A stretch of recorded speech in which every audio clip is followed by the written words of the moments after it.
사랑하는 성도 여러분 안녕하십니까? 오늘은 3월 8일 화요일 새벽 이슬과 같은 주의 말씀을 사모하며 나오신 모든 분들을 주님의 이름으로 사랑하고 또 축복합니다. 우리가 오늘 같이 상고할 말씀은 여호수아서 10장 5절에서 10절까지의 말씀입니다. 여호수아서 10장 5절에서 10절인데요. 제가 받들어 읽도록 하겠습니다. 아모리 족속의 5 왕들 곧 예루살렘 왕과 헤브롯 왕과 야르뭇 왕과 라기스 왕과 에글론 왕이 함께 모여 자기들의 모든 군대를 거느리고 올라와 기브온에 대진하고 싸우니라. 기브온 사람들이 길갈 진영에 사람을 보내어 여호수아에게 전하되 당신의 종들 돕기를 더디게 하지 마시고 속히 우리에게 올라와 우리를 구하소서. 산지에 거주하는 아모리 사람의 왕들이 다 모여 우리를 치나이다 하매 여호수아가 모든 군사와 용사와 더불어 길갈에서 올라가니라. 그때 여호와께서 여호수아에게 이르시되 그들을 두려워하지 말라. 내가 그들을 내 손에 넘겨주었으니 그들 중에서 한 사람도 너를 당할 자 없으리라 하신지라. 여호수아가 길갈에서 밤새도록 올라가서 갑자기 그들에게 이르니 그들이 여호와께서 그들을 이스라엘 앞에서 패하게 하심으로 여호수아가 그들을 기브온에서 크게 사륙하고 베토론에 올라가는 비탈에서 추격하여 아세가와 막게다까지 이르니라. 아멘. 이것은 우리에게 주시는 하나님의 말씀입니다. 오늘 말씀의 제목은 영원한 하나님의 언약, 영원한 하나님의 언약이라는 제목을 한번 잡아 보았습니다. 이제 이스라엘이 요단강을 건너서 여리고성을 제일 먼저 점령하죠. 승리였죠. 아이성, 작은 성이지만은 아간의 범죄로 실패했죠. 회개하고 다시 여호수아가 하나님의 말씀에 순종하면서 믿음으로 나갈 때에 아이성도 점령할 수 있었죠. 그 다음에 기브온 족속들이 먼 곳에서 온 것처럼 가장하고 이스라엘과 평화 조약을 맺음으로 어떻게 보면 이스라엘이 기만을 당한 거죠. 그래서 그들과는 전쟁을 하지 않고 그들은 이스라엘의 종이 되는 그와 같은 관계에 있게 됩니다. 그런데 오늘 이 10장에서는 그와 같이 이스라엘과 기브온이 평화 조약을 맺었다는 소식을 이 아모리 산지의 5 왕들이 들은 거예요.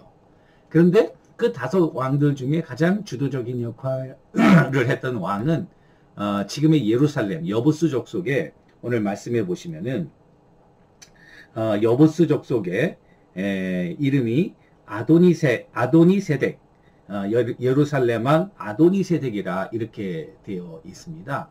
그 아도니세덱이 다른 이 산지의 4 왕들에게 전가를 보내서 이게 지금 그 기브온이 이스라엘과 연합해가지고 우리를 치려고 그러니까 지금 기브온을 우리가 공격해야 된다. 우리를 배반했다. 어떻게 보면은 이렇게 보고 전쟁을 일으키는 가운데 그 연합군을 형성해서 기브온을 치러 왔을 때 기브온이 길갈에 있는 여호수아에게 또 이스라엘 백성들에게 전가를 보내서 지금 우리가 공격을 당하니까 빨리 우리를 도우라. 그리고 여호수아가 그 소식을 듣고 밤새도록 달려가서 그 기브온을 구원하고 있는 장면이 오늘 말씀의 내용이 되겠습니다. 그래서 제가 좀 지도를 이렇게 한번 살펴보았어요. 여러분 지도를 보시면은 잘 보이실지 모르겠어요. 여기 보시면은 이게 이제 사해가 되겠죠. 사해가 되겠고 그리고 이게 요단강이죠. 위에 저 위에 이제 여러분 그 갈릴리 호수에서 쭉 이 요단강물이 사이로 들어가는 거죠. 자, 여기 요단강을 건너고 이게 바로 여리고라고요. 첫 번째 도성 여리고. 제리코 여러분 보이시는지 모르겠어요. 여리고. 그리고 여리고 조금 위에 길갈. 지금 이스라엘의 진영이 여기에 진을 치고 있는 거죠. 그리고 이 아이성을 쳤고 기브온과 지금 화평을 맺은 거예요. 자, 여부스 왕은 여기입니다. 여부스 왕 여기. 그리고 헤브론 왕은 더 남쪽 여기. 그리고 여기 보면 야르뭇 왕 중간쯤, 라기스 에글론 지금 팔레스타인 지방 여기가 되겠습니다. 자, 이 5 왕들이 연합을 해서 여기를 치러 온 거죠. 여기를 다 치러 온 거예요. 그러니까 길갈에서 이 여호수아가 이 기브온을 돕기 위해서 내려가는 장면, 이 장면이 되겠습니다. 그래서 이것이 여호수아서 10장의 그 지도가 되겠습니다. 여러분 참고로 보시고요. 자, 그러면은 이제 문제는 뭐냐면은 인간적으로 볼 때 기브온이 위험에 처해 있다는 소식을 들었을 때 2가지 반응이 있을 수 있을 것 같아요. 첫 번째는 이 여부스 족속은 이스라엘을 속였거든요. 그리고 어차피 이스라엘 백성들이 정복해야 될 그런 지역에 있었던 땅이고, 따라서 어떻게 생각하면, 인간적으로 생각하면은 잘 됐다. 그냥 우리가 가만히 모른 채 하면은 자기들끼리 서로 죽이면서 우리 전쟁이 좀 쉬워지지 않겠냐 라고 생각할 수 있는 것이 이게 첫 번째 옵션이에요. 그렇죠?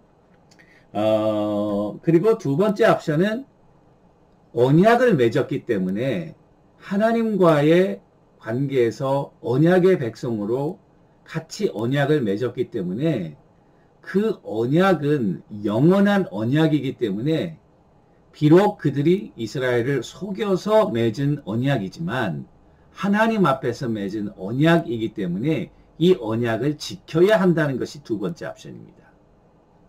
이스라엘의 초이스는 1번이 아니라 2번이었습니다. 그래서 오늘 보시면은 이 길갈에서부터 이 길갈에서 기브온까지가 한 20마일 됩니다.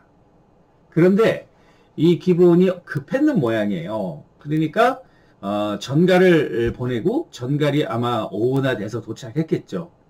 밤새도록 이스라엘 백성들이 야밤에 그 행군을 해가지고 기브온으로 가서 기브온에서 이 5 연합군들을 전면하는 그와 같은 장면이 되겠습니다.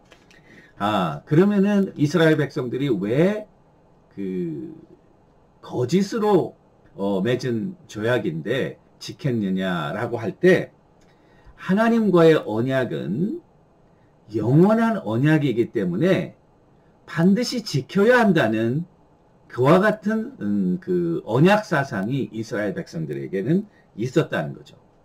그러니까 우리가 이것을 모른 척 한다면 이 언약이라는 것은 쌍방이 이렇게 연결되고 서로 맺어주는 것도 있지만은 그 쌍방 위에 하나님이 계신 거예요.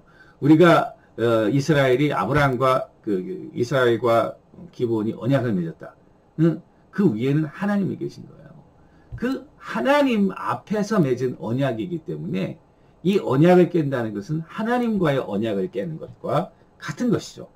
깰 수가 없는 거죠. 신실한 하나님의 백성이라면 그 언약은 깰 수가 없는 거예요. 따라서 그들이 이방인들이고 또 정복의 대상이었고 이스라엘 백성들이 점령해야 될 땅에 거주하는 자들이었지만 밤새도록 이스라엘 백성들이 가가지고 이 기브온을 돕고 있다는 사실이죠. 또 한 가지로 다른 편으로도 생각하면 5 왕들의 동맹국이잖아요. 그러니까 이스라엘 백성들이 어차피 이 가나안 땅을 다 정복해야 되기 때문에 이 5 왕들의 군대들이 한 곳에 모여 이 5 왕들을 무찌를 수 있다면, 그들을 정복할 수 있다면은 그 5 도시에 대한 컨트롤을 그 여호수아가 잡게 되는 것이고요. 이건 굉장히 중요한데요. 왜냐하면 이 남쪽에 16왕, 또 북쪽에 31왕인데요. 이게 이스라엘의 전체 지도로 보면 한 중간이에요. 한 가운데, 허리라고요. 그러니까 이쪽으로 들어와서 허리를 자르는 거죠. 그 5 왕들을 정복함으로 그 팔레스타인 이 지방의 가장 중심적인 이 부분들을 컨트롤하게 되면서 남과 북을 차단시키게 되는 거예요. 그리고 이쪽으로 내려오면서 이 남쪽을 일단 남과 북을 가로질러서 잘라놓고 그 다음에 여기에 중요한 왕들을 통치함으로 이 밑으로 내려갈 때 이제 쉬운 정복이 되겠고 일단 남을 정복한 다음에 이제 북으로 올라가는. 그러니까 어떻게 보면 이게 위기이지만은 이스라엘 백성들이 이번 전쟁에서 성공한다면은 가나안 전쟁의 가나안 정복에 있어서 굉장히 중요한 고지를 차지할 수 있다는 사실입니다. 그런 의미에서 여호수아는 언약을 지키는 하나님의 백성으로 기브온을 돕기 위해 군대를 파병했고 자신이 직접 나갔고 그리고 이제 이 정복 전쟁의 중요한 그런 모멘텀을 만드는 그와 같은 계기가 된 것입니다.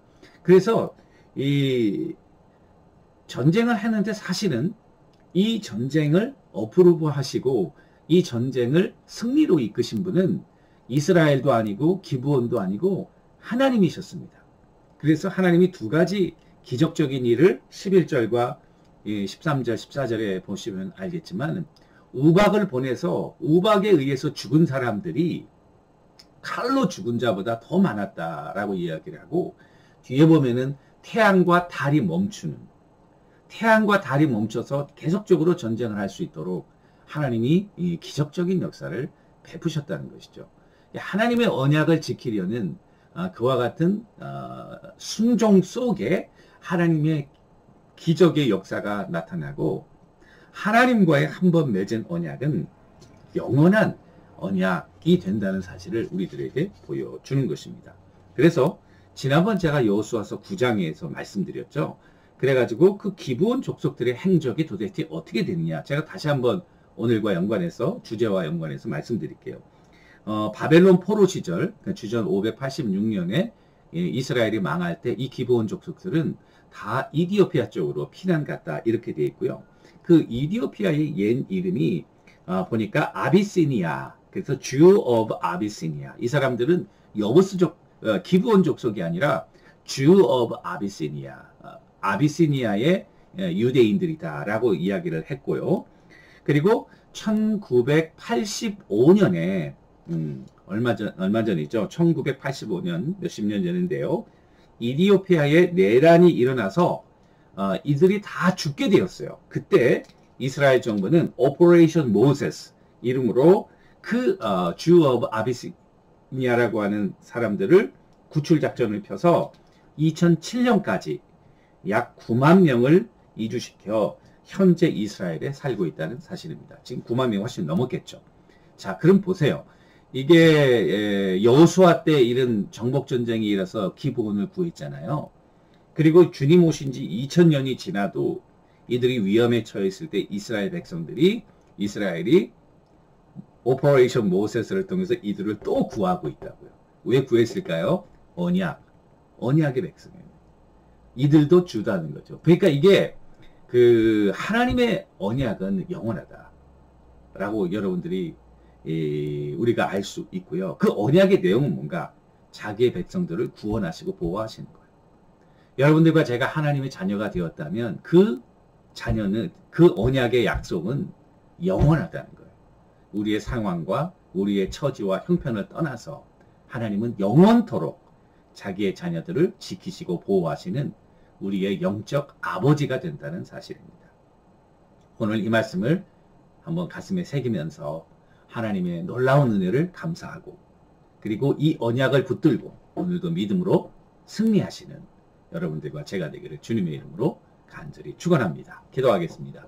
하나님 아버지, 이스라엘이 기브온 족속을 구원했던 것처럼 그리스도 안에서 언약의 자손이 된 우리의 구원이 주님의 장중 안에 영원히 시큐어하다는 사실을 확신하게 하시고 오늘도 그 믿음으로 승리하며 살아가는 우리 모두 되게 하옵소서. 예수님의 이름으로 간절히 기도 올리옵나이다. 아멘. 오늘도 승리하시는 여러분들과 제가 되기를 주님의 이름으로 축원합니다. 감사합니다.